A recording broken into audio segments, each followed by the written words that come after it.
오늘 하나님 말씀 누가복음 6장 12절에서 19절까지의 말씀을 통해서 시작됨의 원리에 대해서 함께 나누겠습니다.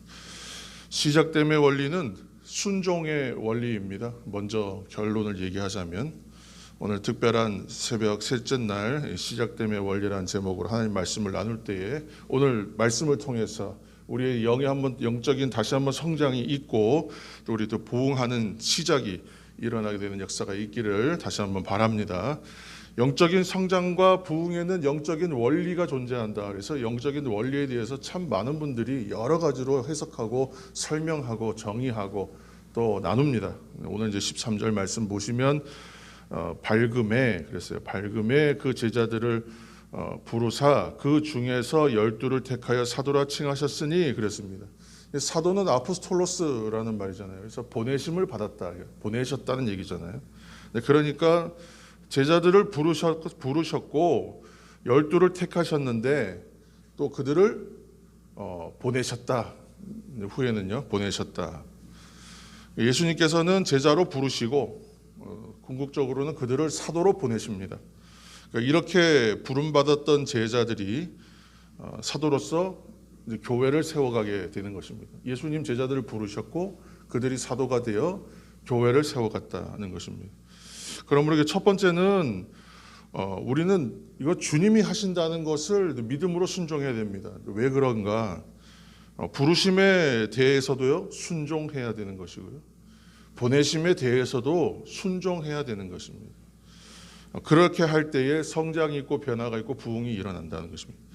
여러분, 그리스도인은 이처럼 하나님의 부르심과 보내심으로 사는 것이구나 다시 한번 생각하게 됩니다. 이거 무슨 뜻이냐 하면 먼저는 하나님의 뜻이 있고 계획이 있더라는 것입니다. 그런데 내가 계획하고 원하는 대로 가고 오고 한다면 어떻게 되겠습니까? 우리의 아버지 되신 하나님의 부르심에는 후회도 없고 실수도 없다는 것을 우리가 잘 압니다.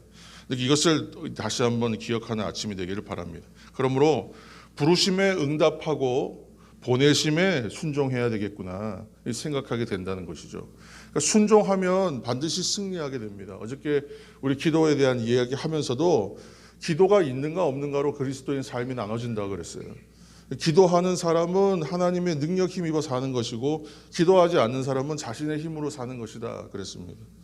근데 하나님께서 나를 부르시고 주님께서 보내신다, 이 뜻을 알고 그 뜻에 순종해서 사는 사람들과 그 순종에 따라 부르심을 입었고 또 그 부르심에 따라 따르고 그 부르심에 따라서 보내심을 받아서 사는 사람들과 또 그렇지 않고 그냥 내가 원하는 대로 오고 내가 원하는 대로 가는 사람의 삶이 전혀 다를 수밖에 없다는 것입니다. 모든 교회는 그래요. 모든 교회는 매년 새로운 또 계획을 세우고 또 이제 기도하면서 물론 계획과 방향을 세우지만 하나님께서 그때 또 새롭게 부르실 때가 있고 새롭게 보내실 때가 있다는 것이에요. 이거는 교회도 그렇고 성도도 마찬가지입니다. 전체적인 삶도 그렇고 또 순간적인 삶도 그렇습니다. 한 사람의 삶도 그렇고 전체의 삶도 동일하다는 얘기입니다. 그때에 하나님께서 부르시고 보내실 때에 응답하고 순종하게 되어야 한다는 것입니다. 우리가 순종하는 것이 늘 이것이 편하고 쉬운 길만은 아니라는 것을 우리가 아실 것입니다. 그러나 이 부르심은 누구냐 하면, 이 보내심은 누구냐 하면 주님께서 부르시고 주님께서 보내신다는 거예요. 그러니까 주인이 우리를 부르고 주인이 보내시는 거예요. 이 부르심과 보내심에는 계획과 뜻이 반드시 있다. 목적과 그 성취를 향한 이유가 있다는 거예요. 우리가 항상 얘기하지 않습니까? 우리는 다 알 수 없다는 거예요. 다 알지 못한다는 것입니다. 그러나 주님은 다 아십니다. 이유가 있고요. 일하기에 알맞은 능력도 그때에 주실 것입니다. 어떻게 해야 됩니까? 가는 것이 맞습니까? 해야 합니까? 무엇을 어떻게 할까요? 우리가 할 때에는 다 하나님 보내실 때는 이유가 있다. 부르실 때는 이유가 있다. 그래서 그때 또 일하기에 알맞은 능력과 여건도 주시고 때로는 사람을 붙이시기도 하시고 조건을 세워주시기도 하실 것입니다. 우리가 얘기하지만 순종하는 것이 다 쉽지 않다. 어려움이 있다요. 어려움이 있지만 그러나 이유가 있다. 어렵지만 반드시 결과가 있다. 어렵지만 반드시 하나님의 방법이 우리와 동행하신다는 것을 여러분 생각하게 되기를 바랍니다. 결국에는 어떻게 되겠습니까? 과정이 비록 힘든 과정들이 있을지라도 결국은 기쁨이 있다. 만족이 있다. 승리가 있게 됩니다. 우리는 다시 한번 확인합니다. 그때마다 즉시로 다 깨닫지는 못할지라도 시간이 좀 지나서 깨닫든지 아니면 때에 따라 하나님 주시는 은혜로 말미암아 결국은 뜻이 있구나 깨닫는 시간이 반드시 옵니다. 그 시간 큰 만족을 우리가 누리고 또 큰 기쁨의 찬양을 드리게 될 것입니다. 그러므로 두 번째는 우리가 해야 될 일은 무엇이겠습니까? 첫 번째는 순종하는 것이고 두 번째는 인내해야 됩니다. 인내의 원리입니다. 혼자서는 못 버티는 극한 처지에 있을 때에 우리 마음 맞는 사람 또 마음에 큰 의지되고 위로되는 한 사람만 있으면 정말 견디기 힘든 상황도 견디게 되더라는 얘기를 많이 했습니다. 동료가 있으면 의지할 수 있는 사람이 있으면 그러면 견디게 됩니다. 공동체로 존재하는 이유도 거기에 있다 그랬어요. 주님은 제자들을 훈련시키실 때에 각각의 성령의 또 능력을 부어 보내시기도 하시지만 꼭 보내실 때 훈련할 때 둘씩 짝지어 보내셨던 것도 여러분 기억나실 겁니다. 의지하고 인내하라는 것입니다. 인내할 때에 서로 또 의지하라는 것입니다. 세상살이에도 편한 자리가 있습니다. 사람들 세상에 편한 자리 찾습니다. 근데 신앙생활도 보면요 편한 자리가 있어요. 신앙생활도 편한 자리가 있어요. 그래서 사람들 다 편한 곳 선택하는 시대를 우리가 살고 있습니다. 내가 좋아 보이는 곳 찾아가는 것, 내가 생각하기에 좀 나아 보이는 것, 내가 생각하기에 합리적으로 보이는 것 찾아가게 됩니다. 근데 그것이 다 주님의 뜻은 아니라는 것입니다. 내 뜻을 쫓아갈 때에 그 어떻게 주님의 뜻이라고 말하겠어요? 그래서 주님은 우리에게 한 가지 가르쳐 주셨습니다. 하기 힘들 때에 할 수 있는 방법, 변화되지 않는데 변화될 수 있는 방법 무엇이냐면 거룩한 습관을 가지라 그러셨어요. 거룩한 습관. 오늘 말씀 통해서 한 가지 깨닫게 하십니다. 12절 말씀인데요. 12절 한번 읽겠습니다. 12절. 이때에 예수께서 기도하시러 산으로 가사 밤이 새도록 하나님께 기도하시고 아멘. 기도의 습관. 주님은 기도의 습관 가지셨다는 거예요. 이런 말이 있더라고요. 처음에는 내가 습관을 만든다. 처음에는. 그러나 나중에는 습관이 나를 만든다. 참 좋은 말인 것 같아요. 처음에는 내가 습관을 만들지만 나중에는 습관이 나를 만들어준다는 거예요. 저는 예수님처럼 기도의 습관이 우리에게 있어야 한다고 생각합니다. 교회는 마가의 다락방에 주님의 약속대로 120명의 사람들이 모여서 기도하면서 시작되었습니다. 그러니까 교회는 기도 없이는 안 되는 것이고 기도의 습관 위에 세워지는 것입니다. 근거가 무엇이겠어요? 예수님께서 습관을 쫓아 기도하셨기 때문에 우리가 그것을 쫓아간다는 것입니다. 처음에는 어떻게 한다고요? 내가 습관을 만들지만 나중에는 습관이 나를 만든다. 이게 맞는 말이지 않습니까? 한 연구를 보니까 습관 만드는 데에 얼마나 걸립니까? 한 사람이 어떤 몸에 익지 않은 어떤 한 가지를 익히기 위해서 습관을 만들어 보려고 했더니 얼마 걸리냐면 평균 66일 걸린다고 해요. 하나의 통계라고 해요. 그런데 이 66일이면 하나의 습관이 몸에 배게 되는데 처음에 21일이 그렇게 중요하다고 합니다. 처음에 21일. 처음 21일.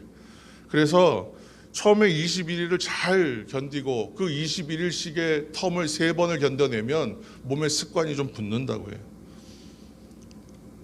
사람의 기질이나 천성은 잘 변하지 않는다고 합니다. 이것은 거의 자타가 공인하는 사실일 것 같아요. 사람의 기질이나 천성이 잘 변하지 않아요. 그러나 이 천성과 습관, 기질마저 바꿀 수 있는 것이 있다면 그것은 습관이라는 거예요. 습관으로 변화시킬 수 있다는 거예요. 그러므로 예수님의 기도의 습관처럼 거룩한 습관 한 가지들을 여러분 세워가시는 거룩한 성도 되시기를 축원합니다. 12절 말씀 다시 한번 읽겠습니다. 12절.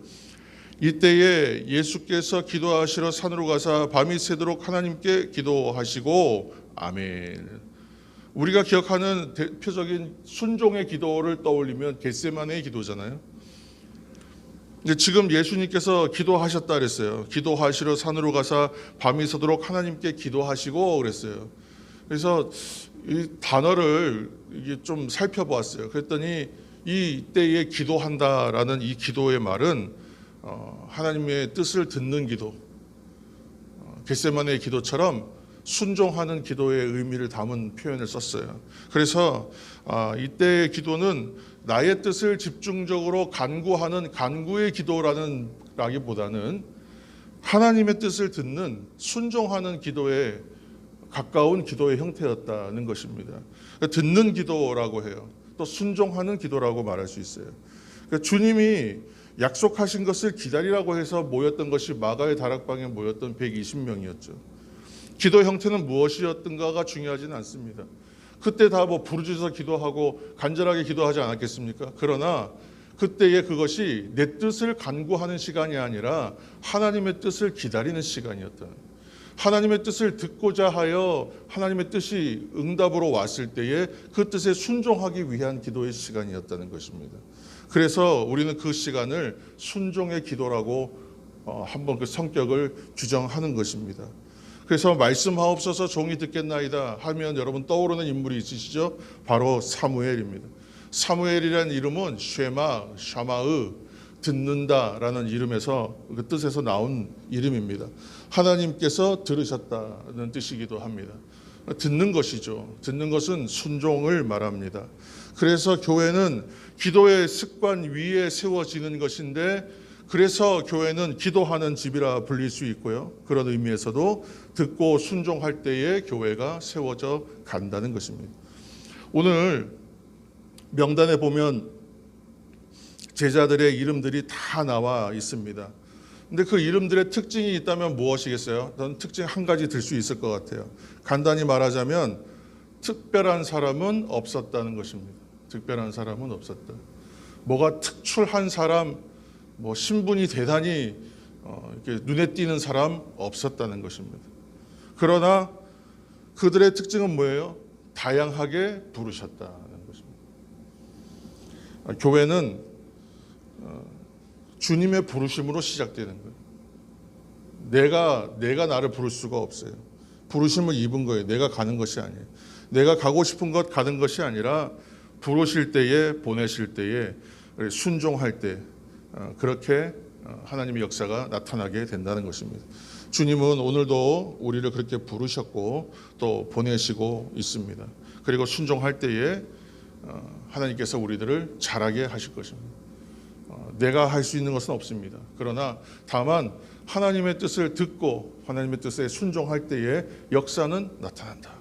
이 사실을 기억하시면서 함께 기도하시고 하나님의 뜻에 순종하여 나아가는 교회와 성도 다 되셔서 하나님의 거룩한 종으로서 이 한 해간의 삶이 하나님의 뜻을 놀랍게 이루어내는 교회와 성도가 다 되는 우리 모두가 되기를 예수님의 이름으로 축원합니다. 함께 기도하겠습니다.